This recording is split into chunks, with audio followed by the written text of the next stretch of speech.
Takže čaute, vítajte u nového videa. Dneska tu máme Marcela. Ahojte. Ahoj Marcel. Čau. Čo si nám to priniesol? Tak ja som si priniesol dneska pre vás moje Citroën Berlingo z roku 2016.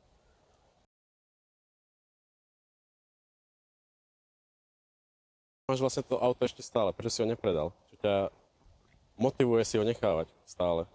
Tak ja som ho zdedil po mojom otcovi a treba vedieť, že malo veľmi málo kilometrov aj vtedy.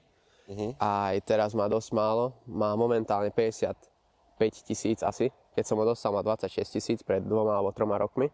Tak to je skoro. Áno, a áno, odtedy ho používam. Raz som s ním mal jeden problém, lebo dosť dlho stál.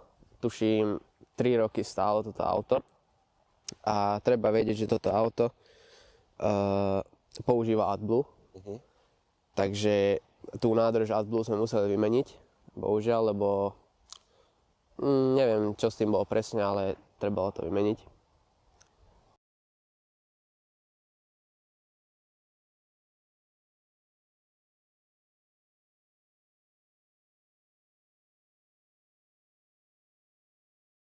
Koľko ti to žere, ak máš ľahkú nohu na plyne? Ak mám ľahkú nohu na plyne, napríklad v meste, s tým viem z toho dať 3 litre možno. Pri úplne, že dobrej spotrebe, že do 2000 otáčok maximálne. A na diaľnici napríklad mám 6 litrov, to je tiež dosť v pohode. A mimo mesta asi 5, 4, 4, Keď máš ťažkú nohu? Keď mám ťažkú nohu, tak kým dovidím. To je veľmi veľa vtedy. Kým dovidíš, dobre. Čiže to je také, že... No, asi tak. Dobre. Objem motora, tak toto je 1.6 HDI. Je diesel, áno? Diesel, áno. Tuším 99 koní, 73, 6 kW. Hmotnosť má okolo 1,5 tony, keď ňom sedím, tak 3. Ale nie. Jaké tam máš, no nie asistenty, ale jakú výbavu tam máš? Čo všetko Tak možného tam máš vo výbave? mám tam ESPčko,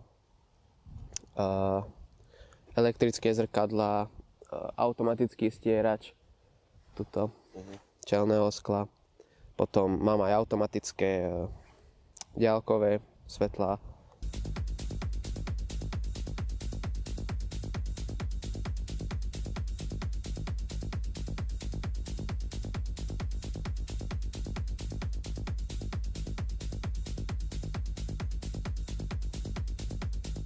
Máš nejaké srandovné príhody s týmto autom?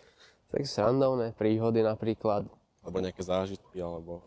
No tak jeden pekný zážitok bol, keď sme išli s týmto autom na Balaton. Sme boli pekne nabalení a pekne mu to išlo.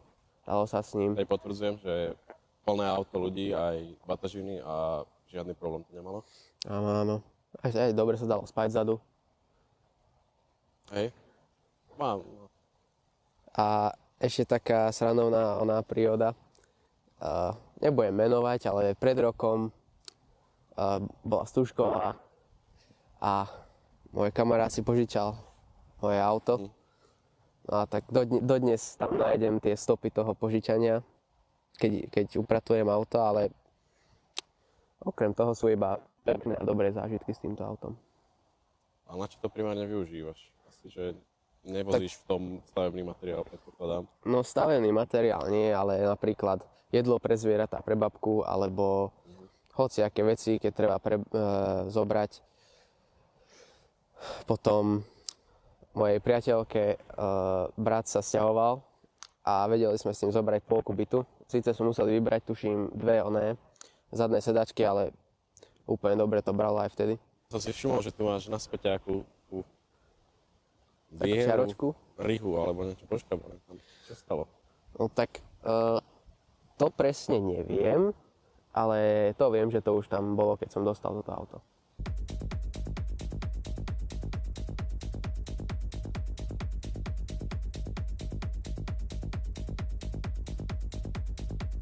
By ma zaujímalo tvoje vysnívané auto.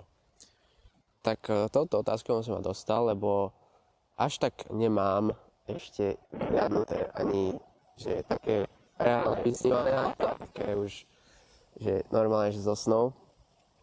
Tak moje vysnívané auto, to reálne, by bolo možno taká Octavia RS3, možno, kebyže to raz vyjde. Čiže by si prepol značku, switchol by si značku. Áno, prešiel by som teda z Francúzska na inú. Ale akože ani s týmto nemám problém, lebo to, na čo to potrebujem, na to je perfektné podľa mňa. By som išiel do Mekáča, ale nesrandujem. A to ti stačí všetko? Áno. Vždy ma zoberie tam, kam potrebujem, takže nemám problém a odporúčam toto auto fakt. Hlavne, aby ťa zobralo z bodu A do bodu B. Presne tak.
Dobre, Marcel, ja ti veľmi pekne ďakujem, že si dnes prišiel s tvojim Berlingom.